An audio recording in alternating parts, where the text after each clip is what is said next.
off this side of my face over my other side of the face.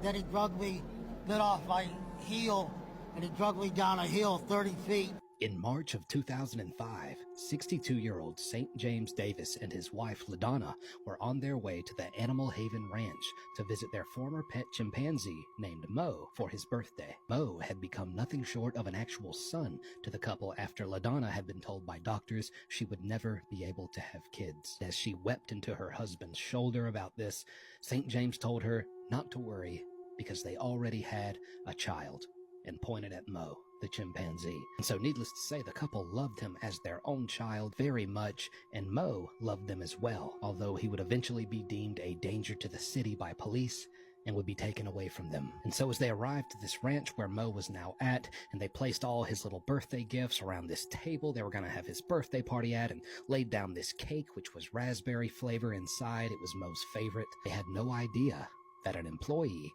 had accidentally left open the chimpanzee cages, and one very angry and aggressive chimpanzee was coming around the corner right at that moment with its eyes locked on to LaDonna. Immediately, St. James sees this dangerous chimpanzee approaching his wife and begins running towards the both of them, but not before this chimpanzee was able to shove LaDonna to the ground and take her hand and bite off her thumb. But finally, St. James reaches them, and just as he does, he notices another second chimpanzee coming straight towards him, this one looking much larger and stronger even than the chimpanzee that was attacking LaDonna.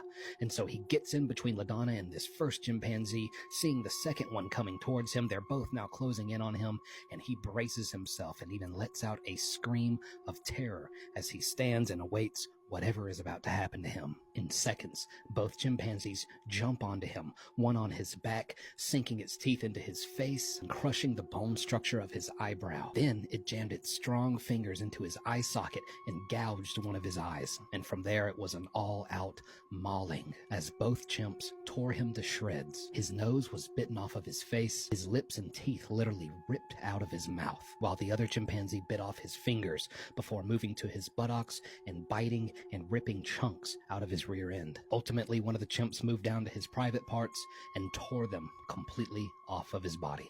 Eventually, the ranch owner's son-in-law sees this and comes running out of the house with his revolver and fires a shot at the smaller chimpanzee, and it does absolutely nothing, as chimpanzees are known to have 4 to 7 times the strength of a grown man. And so he runs back into the house and gets his larger rifle and returns to the scene. He would find out that this larger rifle was powerful enough to put down both chimpanzees and stop the attack. When paramedics arrived, St. James was utterly unrecognizable. The couple would go on to recover together over the years before one day getting another piece of horrible news. Mo had escaped, and they would never see Mo again. After this, St. James said in an interview that the pain and suffering of the attack, and even what he endured after this attack, the after effects, were nothing in comparison to the knowledge that they had lost their baby boy, Mo.